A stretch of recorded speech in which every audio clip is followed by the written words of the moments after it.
Hello दोस्तों, welcome back to my channel. मैं तो अल्लाह भाई पीके में आपका स्वागत है। तो दोस्तों, आज का जो आपका टॉपिक होगा वो होगा एल आर परिपथ का वर्णन कीजिए। देखो, तीन परिपथ हैं, L R, L C R और एल सी परिपथ, और एक है आपका एल सी आर। मैं हर एक टॉपिक को इसलिए बताऊंगा क्योंकि अगर अगर एक आपको याद हो जाएगा तो आप हर एक टॉपिक को क्लियर कर सकते हैं। तो आज का जो आपका टॉपिक है वो है एल आर परिपथ। लास्ट तक देखना, ज़रूर आपको समझ में आएगा, ये मेरी गारंटी है। 100% आपको बहुत अच्छे से समझ में आने वाला है। तो आपको बस ये फिगर बना लेना है। यहाँ पर यल को हम बोलते हैं प्रेरकत्व, तो आर आपका होता है प्रतिरोध होता है। प्रेरकत्व के लिए हम कुछ इस तरह से फिगर बनाएंगे कुंडली नुमा, और प्रतिरोध के लिए आपको ये फिगर याद करना है। यहाँ प्रेरकत्व के बीच में जो विभवांतर होगा वो होगा आपका बी एल, और प्रतिरोध के बीच में जो विभवांतर होगा वो होगा आपका बी आर। और यहाँ पर इनके बीच में एसी मतलब प्रत्यावर्ती धारा को जोड़ते हैं, और इनके बीच में प्रत्यावर्ती वोल्टेज बी बराबर V naught sine omega naught T. ये हो जाएगा आपका चित्र। अब इस चित्र की सहायता से हमें देखो 6 हेडिंग के बारे में लिखना है। पहली हेडिंग है आपका परिपथ का चित्र। आपको क्या लिखना है कि माना, देखो यहाँ पर आपको रचना 1% भी नहीं याद करनी है। देखो मैं याद करा दे रहा हूँ। आपको लिखना है कि माना एल प्रेरकत्व तो आर प्रतिरोध को प्रत्यावर्ती स्रोत, देखो यहाँ लिखा ना, प्रत्यावर्ती स्रोत के साथ कौन से क्रम में जोड़ा गया है, इसका अंतिम सिरा इसके पहले सिरे से जुड़ा है, तो इसको हम पढ़ते हैं श्रेणी क्रम संयोजन। तो क्या लिखेंगे कि माना एल प्रेरकत्व और आर प्रतिरोध को प्रत्यावर्ती स्रोत के साथ श्रेणी क्रम में जोड़ा गया है जब इनके बीच में प्रत्यावर्ती वोल्टेज, क्या लिखा है, जब इनके बीच में प्रत्यावर्ती वोल्टेज B बराबर V naught sine omega T लगाया जाता है तो परिपथ में देखो यहाँ पे आई धारा प्रवाहित होने लगती है। इतना ही आपको लिखना है। एक एक लाइन में आपको बताऊंगा, ये मैंने लिखा है, पहले मैं समझाऊंगा, उसके बाद आपको लिखना कैसे है पेपर में, ये मैंने लिख कर रखा है। हर एक टॉपिक को पहले मैं समझाऊंगा, उसके बाद ही आपको लिखना है। अभी आप कुछ भी मत लिखिए, पहले पूरी वीडियो देख लीजिए। तो परिपथ का चित्र में आपको क्या लिखना है, ये फिगर बनाना है और लिखना है कि माना एल प्रेरकत्व और आर प्रतिरोध को प्रत्यावर्ती स्रोत के साथ श्रेणी क्रम में जोड़ा गया है जब इनके बीच में प्रत्यावर्ती वोल्टेज V बराबर V naught sine omega T लगाया जाता है तो परिपथ में आई धारा प्रवाहित होने लगती है। इसके बाद देखो यल जो होगा, प्रेरकत्व यल धारा आई के सिरों, प्रेरकत्व देखो यहाँ पे क्या लिखा, प्रेरकत्व यल के सिरों के मध्य विभवांतर क्या है, बी एल। प्रेरकत्व यल के सिरों के मध्य विभवांतर क्या है, बी एल, और प्रतिरोध आर के सिरों के मध्य विभवांतर क्या है, बी आर। आर के सिरों के मध्य विभवांतर हो जाएगा बी आर, और यल के सिरों के मध्य विभवांतर हो जाएगा बी एल। जो ये प्रेरकत्व होता है वो धारा की 90 अंश अग्रगामी होता है। प्रेरकत्व हमेशा धारा के 90 अंश अग्रगामी होगा, और जो प्रतिरोध होगा वो धारा के समान कला में होगा, और एक बीच में आएगा संधारित्र सी, वो धारा के पश्चगामी होता है। तो ये 3 टॉपिक को आपको क्लियर कर लेना है। अब मैं हर एक टॉपिक को बताऊंगा, उसके बाद आपको लिखना कैसे है वो मैं लास्ट में समझा दे रहा हूँ, ठीक है। अब यहाँ पर हर एक चीज़ को पहले समझ लीजिए कि आपको लिखना कैसे है। रचना के बाद आपको लिखना है कि प्रेरकत्व एल के, देखो मैं यहाँ पे बहुत साफ नहीं लिख रहा हूँ, मैं सिर्फ आपको लिखने के समझा रहा हूँ। मैंने कैसे लिखना है आपको मैं अभी लिख के बताऊँगा, पहले आप समझ लीजिए। प्रेरकत्व यल के सिरों के मध्य विभवांतर, सिरों के मध्य विभवांतर फार्मूला क्या हो जाएगा, बी एल हो जाएगा, ठीक है। प्रेरकत्व यल के सिरों के मध्य विभवांतर बी एल, और इसका फार्मूला होगा आई, यहाँ पे एक्स और यहाँ पे एल, ये हो जाएगा इसका फार्मूला। फिर लिखेंगे प्रतिरोध आर के सिरों के मध्य विभवांतर, ये हो जाएगा बी आर, और यहाँ पर हो जाएगा आई इंटू आर हो जाएगा।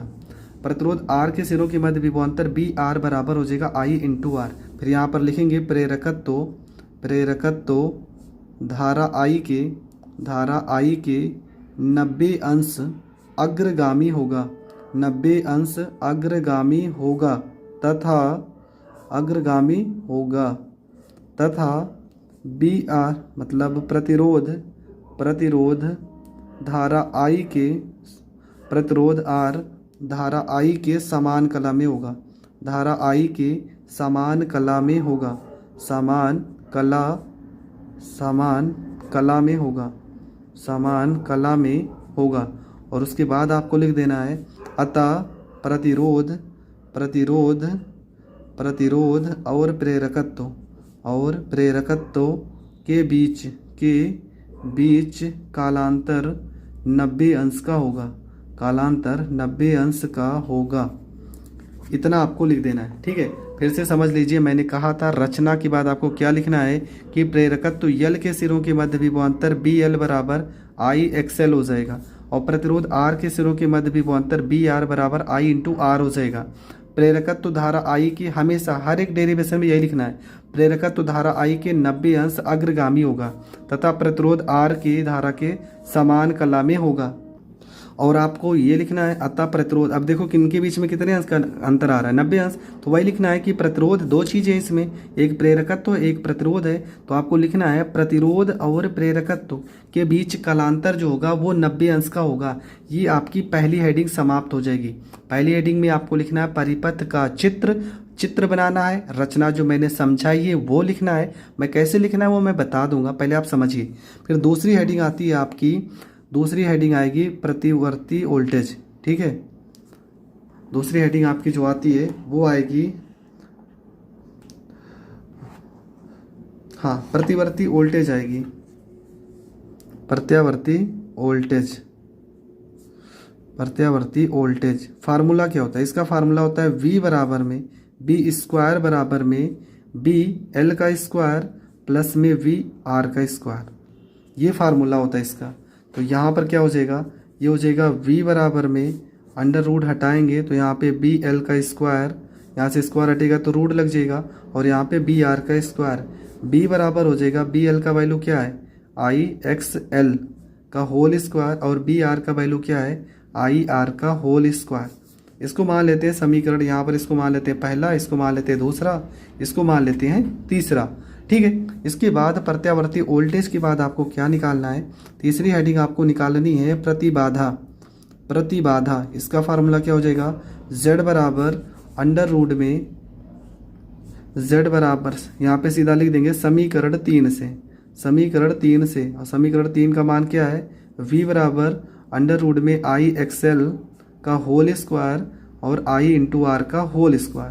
तो हो जाएगा V बराबर, यहाँ पे आई को बाहर निकालेंगे तो आई स्क्वायर, और अंदर बचेगा एक्स एल का होल स्क्वायर, और यहाँ पर आई स्क्वायर इंटू आर स्क्वायर हो जाएगा। यहाँ पे V बराबर आई देखो दोनों में कॉमन है तो आई को हम बाहर निकाल लेते हैं, और ये हो जाएगा आपका एक्स एल का होल स्क्वायर प्लस में आर का होल स्क्वायर। हमने एक फार्मूला आपको बताया नहीं पर होता है, समझ लीजिए। एक्स एल बराबर हम यूज़ करेंगे ओमेगा एल, ठीक है, प्रेरण प्रतिरोध होता है, और एक होगा आपका एक्स सी बराबर फार्मूला होता है 1 में ओमेगा सी, और ओमेगा का भी फार्मूला होता है 2 पाई एफ। तो ये 3 फार्मूले यूज होंगे बार बार, तो यहाँ पर आप कंफ्यूज मत होना। अब यहाँ पे आई गुणनफल में तो इधर कहाँ आएगा भाग में, बी बटे आई बराबर अंडर रूट में एक्स एल की जगह पे अब लिखेंगे ओमेगा एल, ओमेगा एल का होल स्क्वायर प्लस में आर का स्क्वायर। अब बी बटे आई देखो, बी बटे आई बराबर आपका क्या होता है, ये होता है आर मतलब प्रतिरोध, और प्रतिरोध को ही हम प्रतिबाधा कहते हैं, मतलब जेड के बराबर होगा। तो ये हो जाएगा जेड बराबर में ओमेगा एल का होल स्क्वायर प्लस में आर का स्क्वायर, ये हो जाएगा समीकरण 4। समीकरण जब आपका 4 आ जाएगा उसके बाद आप चौथी हेडिंग लिखोगे अधिकतम धारा, अधिकतम धारा, अधिकतम धारा का फार्मूला क्या होता है, अधिकतम धारा का फार्मूला होता है आई नॉट बराबर बी नॉट बटे में जेड। तो यहाँ पर हो जाएगा आई नॉट और ये हो जाएगा बी नॉट, बी नॉट को बोलते हैं अधिकतम वोल्टेज, और जेड का वैल्यू देखो ये निकाले ना, इसी को यहाँ पे रख देना है। तो ये हो जाएगा ओमेगा एल का होल स्क्वायर प्लस में हो जाएगा आर का होल स्क्वायर, ये हो जाएगा समीकरण 5। इसके बाद पांचवी हेडिंग है आपकी धारा और वोल्टेज के मध्य कालांतर, धारा और वोल्टेज के मध्य कालांतर, कालांतर ये आपकी हेडिंग है, धारा और वोल्टेज के मध्य कालांतर। तो यहाँ पर आपको क्या लिखना है, यहाँ पे आपको लिखना है 10 फाई बराबर में, देखो आप पढ़ क्या रहे हो, पढ़ रहे हो एल और आर। अगर देखा जाए वैसे नॉर्मल में जो बता रहा हूँ जो तरीका, एल जो है वो आर से पहले आता है, जो वैल्यू पहले आती है ना उसको हम ऊपर लिखेंगे, मतलब एक्स एल बटे में एक्स आर, सॉरी यहाँ पे बी एल ना, समीकरण फर्स्ट में बी एल था और ये बी आर, और बी एल का वैल्यू आपका क्या है आई एक्स एल, और बी आर का वैल्यू क्या है आई इंटू आर, आई से आई कट जाएगा, ये हो जाएगा 10 फाइव बराबर में एक्स एल बटे में आर, यहाँ 5 बराबर 10 को इधर भेजेंगे तो हो जाएगा 10 इनवर्स एक्स एल को हम क्या पढ़ते हैं ओमेगा एल और बटे में आर, तो ये हो जाएगा इनके बीच में कालांतर। इसके बाद लास्ट हेडिंग आती है फेजर ग्राफ।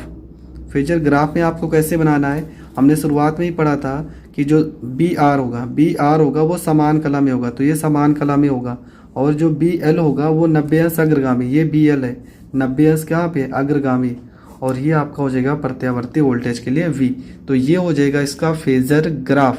तो इतना चीज़ें जो मैंने समझाई हैं इसको लिखना कैसे है चलो वो देख लेते हैं। तो शुरू से आप देखते जाइए, हर एक चीज़ को जो मैंने बताई है सेम ऐसे ही लिखा है, मैंने आपको समझा दिया। आप ये मत सोचना कि हर एक वैल्यू आई कहाँ से, तो हर एक वैल्यू देखो कहाँ से आई है। यहाँ पर हमने लिखा था प्रेरकत्व यल के सिरों के मध्य विभवांतर बी एल बराबर आई एक्स एल, ठीक है, यक्स यहाँ से थोड़ा छोटा ही बनाना, और प्रतिरोध आर के सिरों के मध्य विभवांतर वी आर बराबर आई इंटू आर, समीकरण सेकेंड हो जाएगा। फिर यहाँ लिखे थे वी एल बराबर धारा आई के 90 अंश अग्रगामी होता है और वी आर धारा आई से समान कला में होता है, अतः बी एल और बी आर के मध्य कालांतर कितना होगा 90 अंश लिखा है ना, तो 90 अंश होगा। इसके बाद पहली हेडिंग आई थी आपकी परिणामी वोल्टेज V बराबर वी स्क्वायर बराबर वी एल का स्क्वायर प्लस वी आर का स्क्वायर, यहाँ से स्क्वायर हटाएं, यहाँ पे अंडर रूट लग गया है, और देखो समीकरण फर्स्ट ये सेकंड जो बना था ना उसका मान यहाँ पर उठा के रखा गया है, तो उठा के रखेंगे तो ये बन जाएगा समीकरण 3, और समीकरण 3 के बाद हम क्या लिखेंगे प्रतिबाधा हेडिंग थी, और प्रतिबाधा हेडिंग में हमने लिखा था समीकरण 3 से ये वाला समीकरण उठाकर यहाँ पर रखा था, यहाँ से इसका स्क्वायर करेंगे आई का स्क्वायर, एक्सएल अंदर है तो अंदर ही रहेगा, यहाँ पर आई स्क्वायर यहाँ पे आर स्क्वायर, आई स्क्वायर देखो दोनों में है, इसको कॉमन करके बाहर लाएंगे, और बाहर से लाएंगे तो स्क्वायर से अंडर रूट से स्क्वायर कट जाएगा, आई हो जाएगा। तो देखो यहाँ पर आई स्क्वायर को कॉमन किए, आई को बाहर लाए, बटे में आया बी बटे आई बराबर, ये फार्मूला ओम का नियम का है ना, बी बटे आई बराबर आर ही होता है, आर को हम जेड कहेंगे प्रतिबाधा, तो यहाँ पर जेड का वैल्यू रखे हैं। फिर उसके बाद अधिकतम धारा का फार्मूला लगाएं, क्या होता है आई नॉट बराबर बी नॉट बटे में जेड, जेड का मान यहाँ से देखो एक्सएल, और एक्सएल को हम क्या कहते हैं ओमेगा एल भी कहते हैं, देखो यहाँ पे लिखा भी है ओमेगा एल प्लस आर का स्क्वायर।